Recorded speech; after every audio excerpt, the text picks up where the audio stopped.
My name is Pam, and I am an alcoholic. I would like to first thank you for, it's an honor for anybody to ever invite me to speak.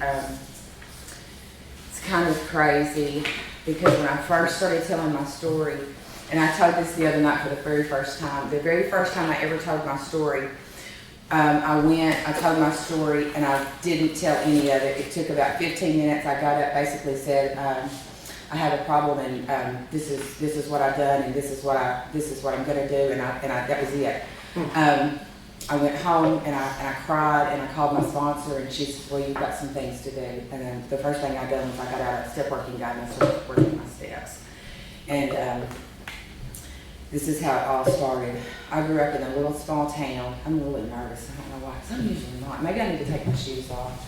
I normally don't wear shoes. It's crazy. And I just told her, I was like, I couldn't wear my sandals because my toes look bad. I don't want nobody to see my toes. I grew up in a little bitty small town called Leachville. And I grew up, there was 4 of us children, and I was the middle child. I was a tomboy, very bad tomboy. And I was a daddy's girl. Grew up with my daddy. I can remember when I was about 3 years old, my dad was one of us, and it's crazy that I'm here because he used to come here. My daddy was one of us, and I can remember my mom hiding us under the bed from my dad so he wouldn't hurt us when he came in. That was my first interaction with an alcoholic. Somebody got my dad some help, and he quit drinking, and we started having a pretty good life. And he started taking us to church, and he started doing everything that he was supposed to do. And I think I was probably around 11. He started running around and drinking again. I was always with my dad. I was always on the phone with my dad. If my dad was on the tractor, I was with my dad on the tractor. I was just always with my dad. I was never a mom's girl. I always felt like my mom didn't never like me. What my dad would do was he was starting to drink, and what he would do is he would let me go with him, and he would allow me to drink if I wouldn't tell on him, and that's how it started. That's exactly how it started. What my dad didn't realize was he would allow me to go to town with the older kids, and I was doing other things.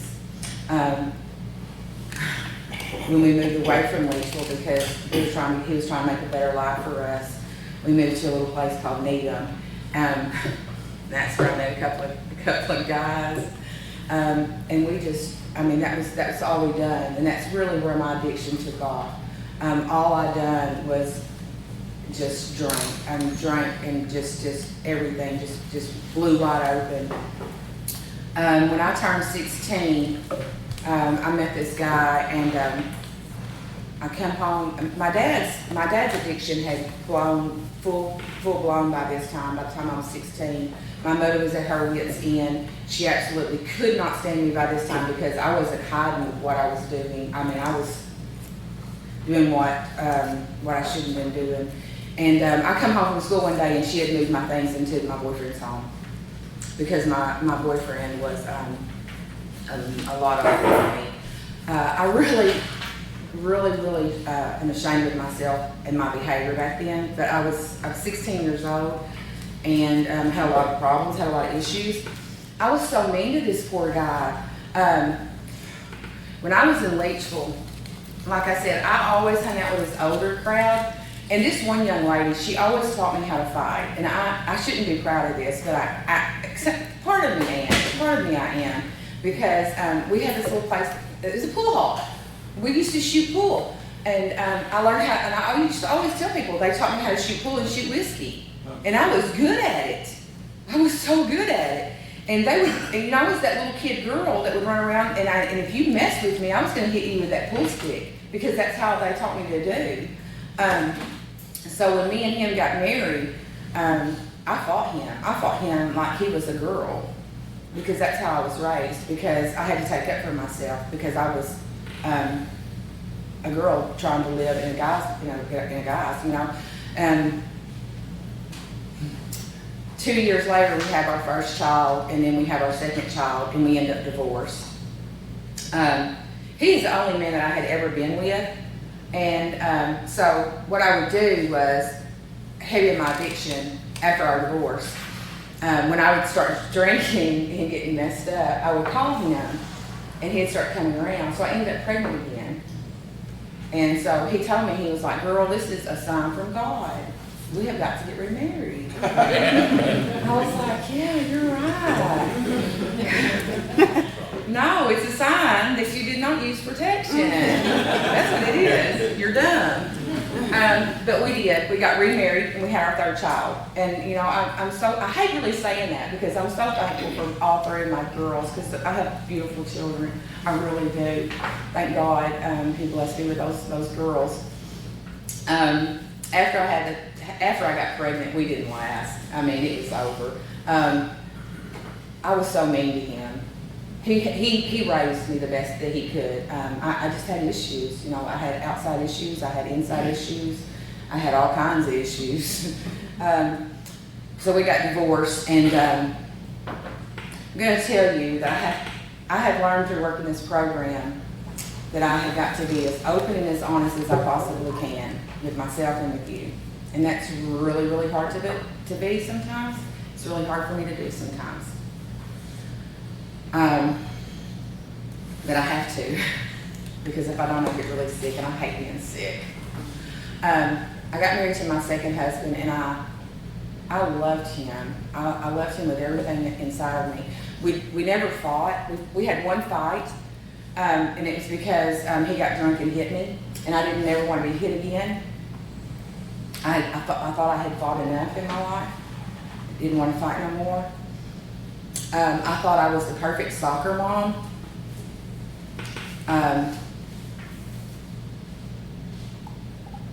We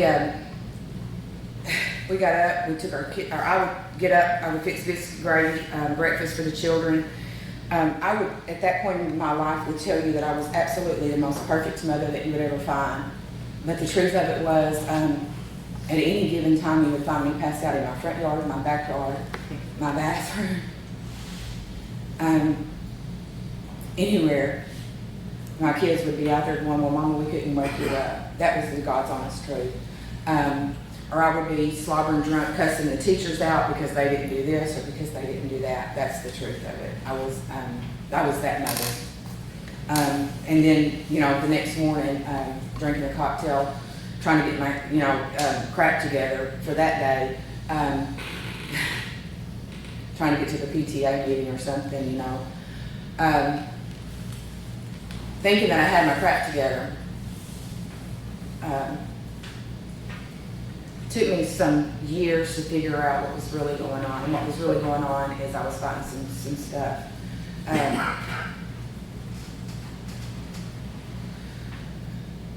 I really did love him, and it's always really hard for me to say this, but I cheated on that man, and I never understand why I cheated on him because I loved him so much. We had a little boy together. That's all I ever wanted was my 4 children, and I wanted to raise my family. But today I can honestly God say that I'm so grateful for the way that things went. But I cheated on him, and I sat him down one Sunday morning. I'll never forget it. It was on Sunday morning. And I sat him down and I told him what I had done, and he went straight to the bedroom. He packed everything he owned and he left me. And he never looked back. When he done that, I absolutely fell apart. Within, I'm going to say it was probably 2 weeks. It took about 2 weeks. My first husband, he called me up and he was like, hey, girl, I know what you're up to. You're up to your old habits, and we're not going. I'm not going. My children are not doing this. My children deserve better than this. And so he come to the house and sit me down and talked to me, and he asked me if I'd sign the girls over to him. And I'm pretty messed up in my mind right now, and I'm pretty messed up in my life right now. And I said, just draw the papers up and I'll sign the girls over. And I did.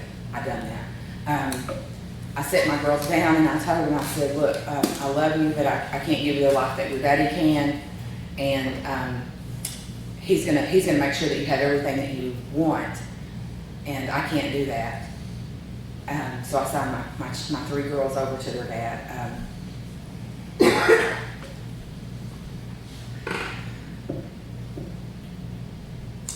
it took about 3 more months of me running like a crazy woman. I got up one morning, and I couldn't even remember at this point in time on what day it was. And I got my little boy ready for school, and I put him on a school bus. And I stood out there that afternoon, and he never got off the school bus. And it's always hard for me to talk about that day. He was 6 years old. And up until that day, he always slept right here on my little arm. And he had his own room, you know, because he'd go in there and play. But he would not sleep away from his mother. He was a mama's boy. Of course, I called the school like a raging lunatic, and they didn't want to hear it from me. About the next day, I got a letter from the court, and they wanted me to be in court. And so I ran to court, and the judge was like, you know, I can see, Miss Wilson, that you are not in any shape to be in front of me. He said, that's obvious. He said, what I'm going to do, he says, you know, he said, gonna give you some time. Gonna give you some time to straighten yourself up. And I was like, yeah, I can do this, you know. He says, you know, a child needs to be with their mother. I can tell that you're a good person, and I can tell this. And I'm like, yeah, I am. You got it, buddy, you got it. And so I walked out of there that day thinking, I've got this. And I keep wanting to say it was like 3 weeks, but it might not have been. Time, and I can't remember. Whatever time it was, honest to goodness, all that time, I did not pick up anything. I mean, I was a good girl. I didn't go around nobody. I didn't allow nobody to come around me. The day I had to be in court, I can never make sense of this decision that I made. Somebody pulled in my driveway and said, hey girl, look what I got. I was so absolutely tore up by the time I got in that courthouse. I couldn't even sit in a chair. I could barely stand still. The judge was like, you know, I'm sure in his mind he's thinking, no, she didn't, you idiot. But he told me what an unfit mother I was, and what a worse excuse of a mother I was, and that I didn't deserve the children that I had born, and that if he had his way, he would put me under the Craig County Jail. He said a lot of more things to me that day, but I don't remember them. All I can remember thinking in my mind was, I don't want to live, and I'm not going to live without my child. And I can't explain why that losing that last baby was so devastating to me, other than the fact that I knew my first husband was allowing me to see my girls. And for some reason, that boy I hadn't seen since the day he got off that school bus, or got on that school bus. When I left the courthouse that day, I can tell you where I went, but I can't tell you for probably the next few days. I don't know if it was 5 days, I don't know if it was 7 days, because I absolutely took everything I could absolutely get my hands upon until I couldn't remember anything else. Because I was absolutely on the inside dead, and I was trying to make the outside as dead. I am so grateful, so thankful to God that He did not, He spared me. He didn't allow it to happen. You know, I would like to tell you this is where it ends, and everything got great, but it didn't. I done what everybody goes through. I put myself through everything. I caught some charges. Passed out in the yard a few more times. I ran with some bad crowd. I put my poor daddy through crap. I think that's the hardest thing to forgive ourselves for, is what we put our parents and our families through. But we have to learn to forgive ourselves. You know, done all of that, and finally, I had a 16-year-old daughter that came to me, and she was like, you know what, I'm pregnant. And I was mad. I was mad at her because I didn't want her to be like me. I wanted her to have a better life, and I wanted her to have better things for me. You know, all I could think about was I had showed her how to live. This is what I showed her to do. And so she told me, she said, no, Mom, we're going to get married, and he's training to be a minister, and he's doing this, and he's doing this, and he's doing this. And I was like, I wasn't hearing it. So she went on and done her things, and I'm sorry to say that on the day that she got married, I was not even fit enough to show up for her wedding. It's another one of my regrets. You know, they say in this program that we can't save each other, and I can't. We have a newcomer in the room, and I'm going to express that. I always like to tell people, if you don't have a phone list, get a phone list. And I always like to tell people, if you don't have a sponsor, find somebody and get their phone number and say, hey, can I please use you until I can get me a sponsor? Please, please, please do that. I promise it helps. We can't save. We can't save ourselves, but we can help somebody and hold on to them, because we need each other. I promise we do. So when I found out that my daughter was pregnant, she was 16 and she got married, and I kind of get sidetracked. I told somebody before the meeting I kind of get sidetracked when I start. But when I feel like there needs to be some things that just need to be said sometimes. Anyway, I had tried to go to treatment several times. I told somebody before the meeting I was going to say this, because I get to thinking about things, and I went to treatment up in Little Rock, and I will never forget this. I went to treatment for outside issues, and I'm going to say that because that's what they taught me to say. And because she was like, honey, it's outside issues in here. Can you say outside issues? And I was like, I don't even know what that is. And she said, well, in here it's outside issues. So it's outside issues is what I went for treatment for. And and what I learned in there was, my name is Pam and I am an alcoholic because I like to drink. She was like, okay. But yeah, that's what and I had forgotten all about that. I forgot that it happened in Little Rock, because she was like, we're going to work with you, but you are, because I didn't think I was an alcoholic. I really didn't. And I argued with them. I did. I was like, I got this. And she goes, did you just tell me you passed out? I was like, I fell asleep. There's a difference. She goes, but you threw up and drank again? I was like, it's because my belly was full. I peed my pants because I didn't get up and go to the bathroom. That's the kind of person I was. It's not normal, and it's not funny to me today. It's not. I mean, I look back on some of those things and I think, that poor sponsor that I had in Little Rock, I told her, I was like, I think you're too hoity-toity for me, really. What I meant to say is, I'm not ready to get clean. I'm not ready to give up this alcohol.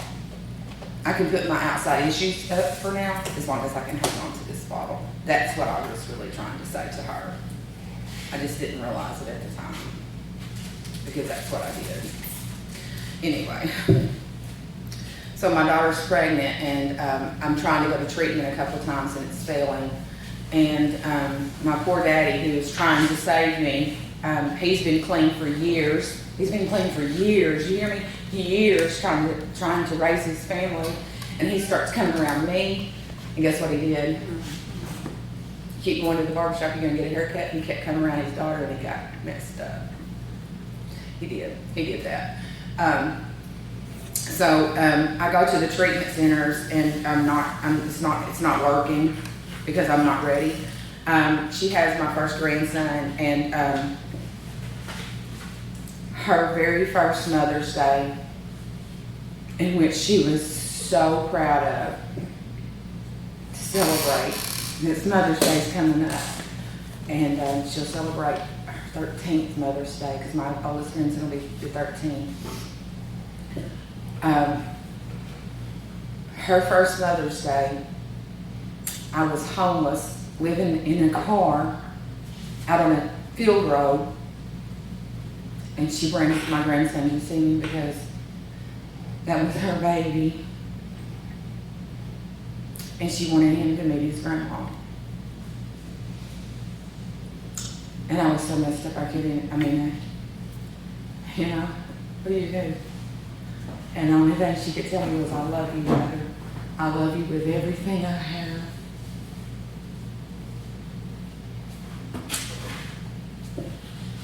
And when you get ready, we'll be in for you.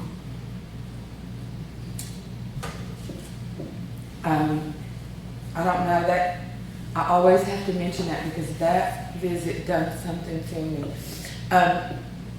I didn't do it the next day. I think I waited about 2 weeks because I carry shame and guilt a lot, and I feel like I have to wallow in it a little bit because I forget that misery is an option for me.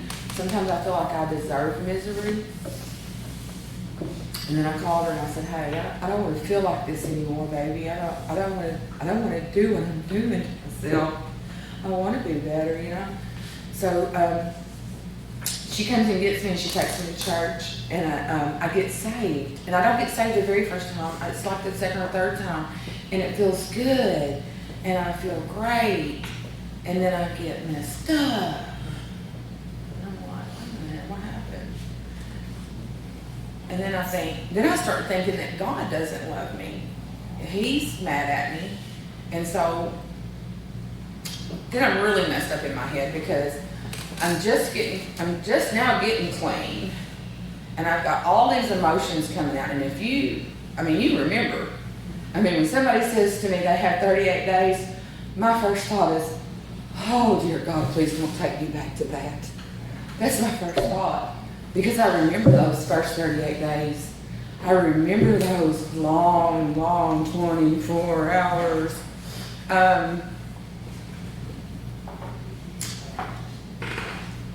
So I got messed up again.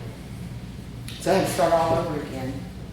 If I had to sit here and count the times I had to start all over, we'd be here for the rest of the night. Thank God we get to start all over. Sometimes we don't. We've lost people. Thank God I got to start all over. And she started coming out there and picking me up. And then my dad started straightening up a little bit. And so I moved in with him. And then my mama left him. So I was there going to take care of him. And for some reason, I couldn't quite get what I needed to get out of just going to church. And I don't know, somebody may not understand where I come from on this aspect of this, but this is how I done it. I had somebody else going to a different program, and this young lady had been messed up with me out in the world, say it like that. She had issues. She had other issues. And she was like, hey, I go to this place. I think you would benefit from it. She really messed with my head because she come get me, and I thought she was pretty cool. Anyway, because she was tough. She's a tough girl. And I come to find out, I'm going to throw this in there because I found out that I can't fight near as well as I thought I could because I got my butt whooped pretty much a lot. I'm not big old tough guy like him. I got treatment and I was like, wait a minute, that hurt. Anyway, I'm not as tough as I thought I was. What I was is scared. That's what I was. And I learned that by working the steps. Working the steps was like amazing for me because I learned so much about myself. I learned that I'm not a bad person at all. I don't have to carry misery and all that other bad stuff with me. And I'm a really good person. I have some really good qualities about me.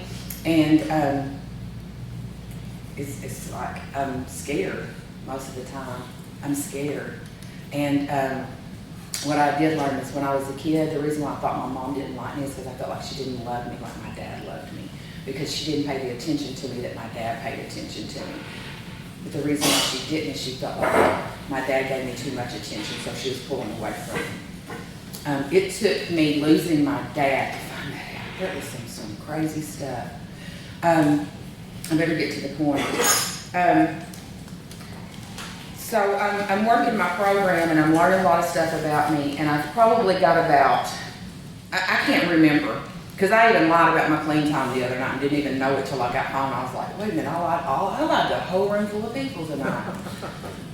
I'm going to lose my mind one of these days, and they're not even going to know it. I'm gonna say I was about 3 years clean, and I called my sponsor and I was like, hey, I need to tell you something. I have a little boy. She was like, what? Where's he at? I was like, well, I don't know where he's at. That's the truth of it. I don't know really where he's at. But I need him. I'm missing him. I'm missing him hard. So we devised a plan, and we went and talked to an attorney, and the attorney said, you haven't been paying child support. I said, oh, I forgot about that. He said, yeah. He said, did you know that they didn't actually terminate your rights, that they just took you out of the picture for a little bit? And I said, no, I wasn't listening. I was a little messed up that day.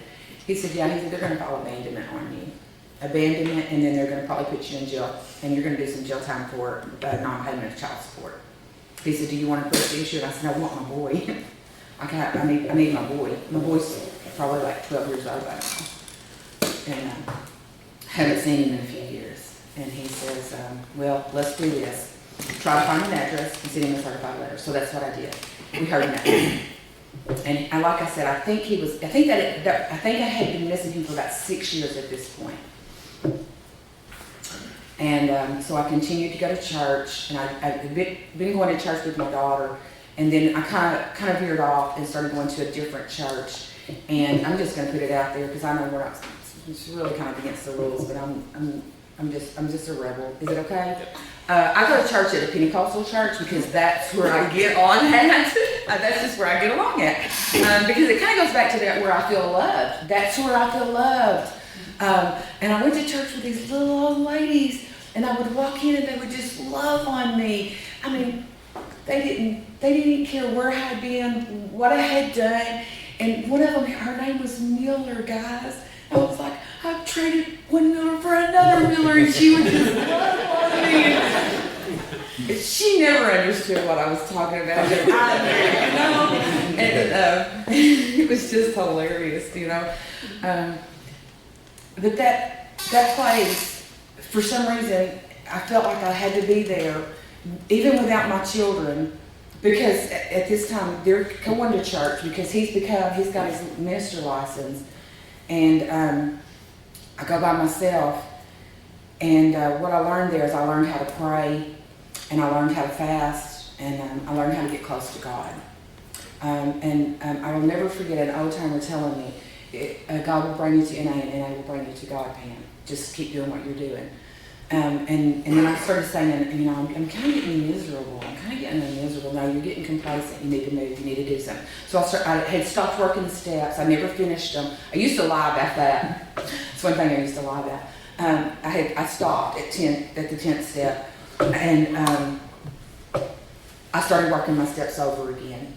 I started all over again, and I started really digging into step work. I started really digging into some service work, going up and cleaning the building, doing whatever they needed to do. You know, I forgot to tell y'all, it took me 8 months. When I got straightened up, it took me 8 months to find a job. Nobody in this town would hire me. I couldn't read those readings. I was so messed up. You know, I couldn't sit down and fill out a job application. I was so messed up in my mind, in my head. I'm so grateful. And I walked.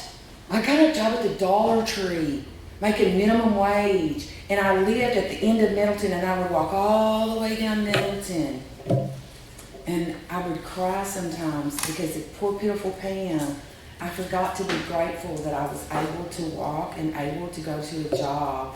And so thankful today that I was able to do that. God provided that job for me, because without it, I wouldn't have been able to get my apartment, and I wouldn't have been able to do what I was doing, you know. And I walked to the meeting place twice a day, every day until I got that job. And then when I got the job, it was, if I wasn't working, I was at the meeting. If I wasn't at the meeting, I was at my job. And then I got a job at another place helping people like me. And I was just like, everything was going great. I was going to church, and 8 years passed and nothing. And I'm getting miserable. And I'm telling people at church, and they're like looking at me like I'm an alien, because they don't understand. They just don't understand at church about this stuff. They just keep telling me to pray. And I go to a meeting and I'm like, hey guys, I gotta throw something on the floor. I'm laying in the bathtub at night and I'm crying and I'm hurting because I'm missing my boy. I just want to hold him. You know, he's just gonna graduate and I gotta hold my boy. So I finally went to my daughter and I said, look, I'm done. I'm done. She said, Mom, just keep praying. Mom, please pray. Just pray. And so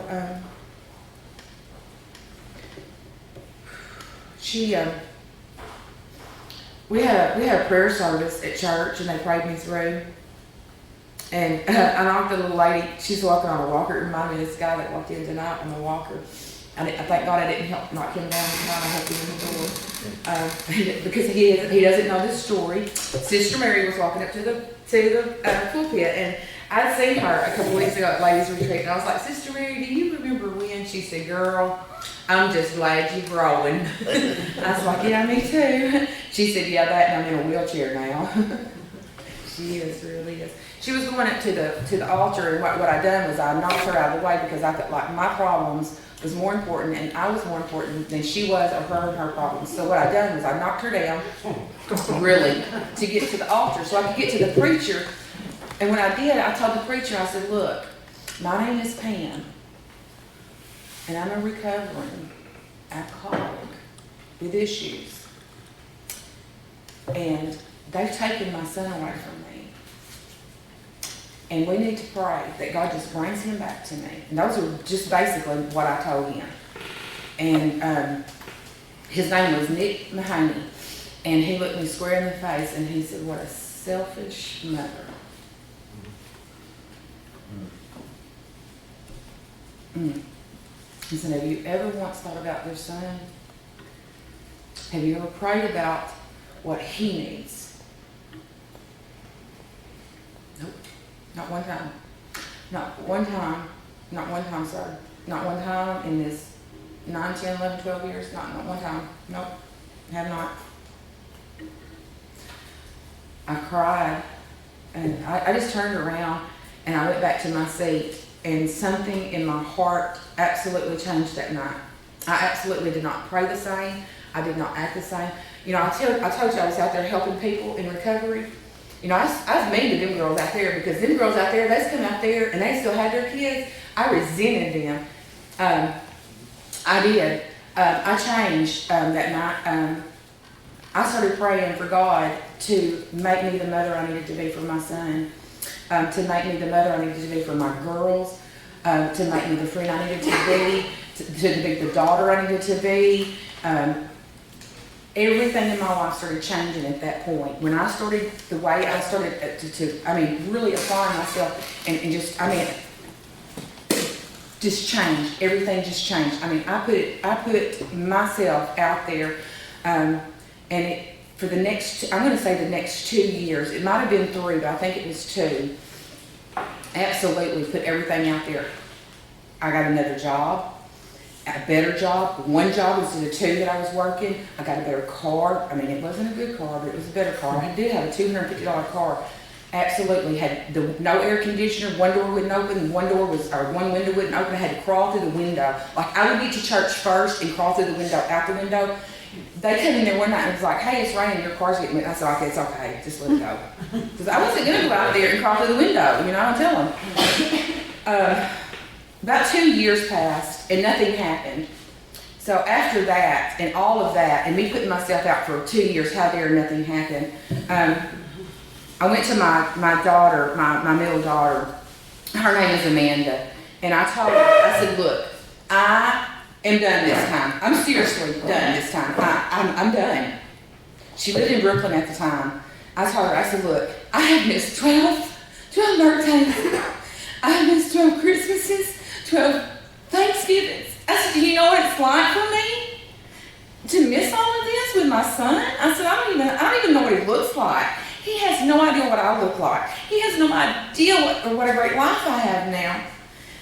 And she was like, we've missed him too, Mom. She said, you just go home and you just pray. You know what? When I left her house, I came up on 49 and I could taste the whiskey hitting the back of my throat, because I'm going to tell you, that's the first thing I grab is the whiskey bottle. And I don't know why, it's just like, this is the way I was always done. And then I was like, oh my God, Pam, what are you doing? You're a baby. You can't think for yourself? You better call your sponsor.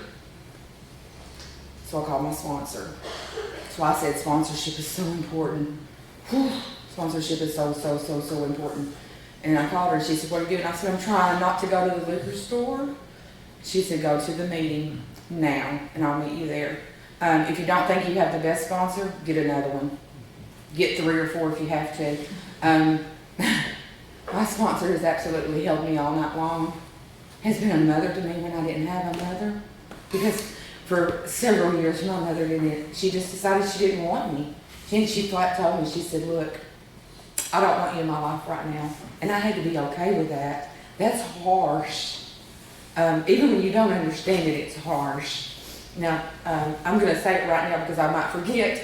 Since I lost my dad, what it was is she just felt like I've been her second to my daddy. And she was jealous of our relationship. But now that my dad's out of the picture, me and her we were working on getting a relationship back. We even got a Mother's Day trip planned.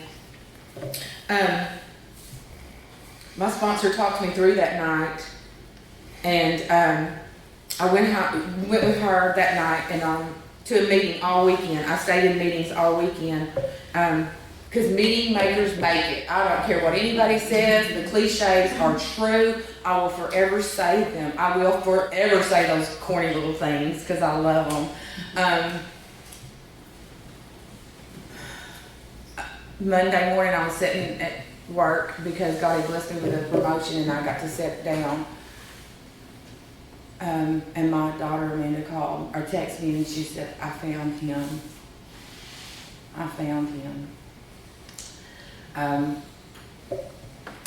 Those are like the best. I wish I'd saved that text message. I wish I'd saved a lot of stuff, but I didn't. She said, I found him. She found him in Tennessee, and they sent him a bouquet of chocolates because he was graduating, and we didn't hear from him for 2 weeks. And 2 weeks went by, and he starts texting back, and she starts screenshotting text messages, and she's like sending them to me. I get excited. I do too, because I'm like, oh. And so she's like sending them to me, and I'm like, oh, wait a minute. He thinks he's thinking he's talking to me. And she said, no, I said, no, he thinks he's talking to his mom. And so she asked him, she said, do you know who you're talking to? And he goes, is this not my mom? And she said, no. And I said, I told you, I know my boy. And she said, no, it's Amanda. And she said, are you wanting to talk to Mom? And he said, yeah. And she said, do you want her number? And he said, can I call her? Like I said, I always carry so much shame and so much guilt, and I would never tell anybody because I felt like where I was at, they wouldn't understand. Nobody wants to tell your past, And I even find myself today, like sometimes we'll have business meetings and everybody has a drink, and they're like, don't you want a drink? And I'm like, there ain't enough in that cabinet for me. They wanted me to make the rum bread pudding one night, and I was like, not this old girl. Anybody in this building can make it but me. They was like, can't you measure the rum? You just have to taste it. You ain't got enough, I promise. You want to lose me as an employee? Because that's what you're going to do. I flat tell them. I'm not ashamed of that part. But I was not telling them that I had lost my son. And so when I got that text message, the first thing I done was I turned around and I looked at my director and I said, I have a boy. And I lost him when he was 6 years old. And he's 18 now. And he's fixing to call me. And I'm fixing to lose my crap. And she just looked at me and she goes, I think I'm fixing to lose my crap. And she didn't say crap. And she goes, you have a son? I said, mm-hmm. And when he called me, this was the most amazing thing ever. He said, Mama,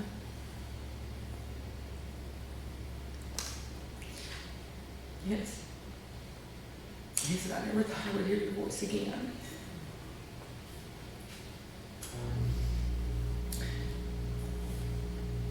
And he said, I'm fixing to graduate, Mom, and I need you there. I said, I'll be there. Where are you at? He was in Tennessee, and I had a car that had a blow head gasket on it. But my oldest daughter had just got a new Tahoe. I was like, are you driving? She was like, yeah. But I had to put on my makeup, Mom, and I was like, I'll drive. I'm telling you, I flew down there. We got to watch him graduate. And he followed some girl to Maine and then come back. And as soon as he come back, he asked me, he said, Mom, can I come home? And I said, yes. I'm a very simple person, and I try to live within my means, underneath my means, however. I live in a one-bedroom apartment, and I had not raised my children, honestly, and I didn't know what I was going to do. So the first few nights that he was here, we stayed at my other daughter's house, and she was like, we'll make a pallet on one floor, and one of y'all can sleep in the bed, and one of you sleep in the floor. And he was like, Mama, I'll take the floor. And I was like, oh no, son, I'm sleeping in the floor, and you're sleeping on that bed. I'm not going to have you sleeping on the floor. You're my baby boy. And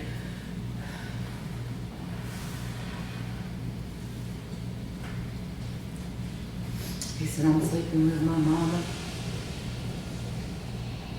And that big old boy crawled right up there, went sound asleep. And I held that baby all night long.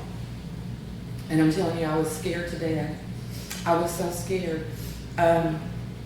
He moved in with me, and I was terrified because I didn't know what to do. I'll never forget this.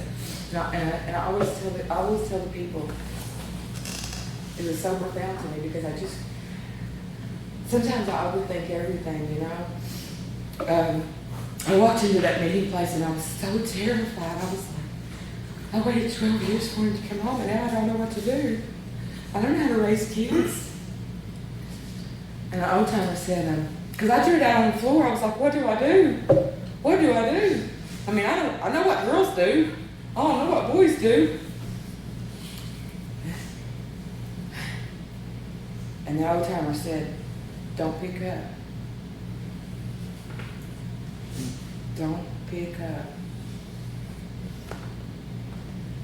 Is that it? He goes, well, you got to feed him. If you don't feed him, he's going to be aggressive. And after the meeting, he goes, just relax.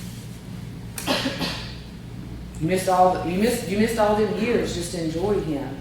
Just don't pick up, because the minute you pick up, you're going to lose it.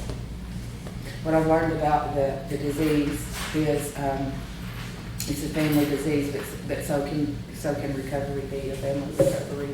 As soon as he come back home, he stayed at home, and my only rules was we don't use in my home, we go to church in my home, and we work in my home. I'm a firm believer in that's what's one thing that's wrong with society, is we do not work enough. So after a few months, he decided that he wanted to do what he's always wanted to do. So he came to me and he said, hey, Mom, I know you're going to be mad at me, but this is what I've always wanted to do. And I was like, well, what's that? I'll stand behind you. He said, I want to go be a Marine, Mom. What else you want to do? You want to mow yards? He said, no, I'm tired of that, Mom. Because I had him a job for the city mowing yards, and he hated it. He absolutely hated it. So he got to go, and I absolutely got the privilege of taking him to boot camp, going to Parris Island and watching him graduate to be a Marine, and he served his country for 4 years. And this is my story, not his, but I'm going to tell it because the first thing that I absolutely learned that I had in common with my son was he's also an alcoholic. And the first thing that he got to experience was what it was like to go to treatment. Because what he learned was the Marines was not going to tolerate him partaking. And I don't know, somebody in the program, because I went to the meeting and I was like, hey, and they was like, hey, got something for your son. And I was like, thanks. He's not going to take it from me. And somebody from this group, a gentleman from this group that I met from this group, and he's not here tonight, I wish he was here, because he means so much to me, but he's from this group. He came up to me and he actually hooked up with my son while my son was in the Marines and was in that treatment center, and he talked to him, and I think he made a somewhat of a connection with him, and he talked him through, and I was so grateful for that, because he could talk to him like man to man. I couldn't, because I was like, boy, knock you in the dirt. I'm not going to put up with this. And he's like, oh, you can't talk to him like that, man. But anyway, that's my story. I hope somebody got some out of it. I do want to encourage anybody and everybody that don't have a phone list, get a phone list, a sponsor, work the steps. Work on the inside to the outside, because I think that's the way it's best done. And don't pick and that's all I have. My name is Pam and I am an alcoholic.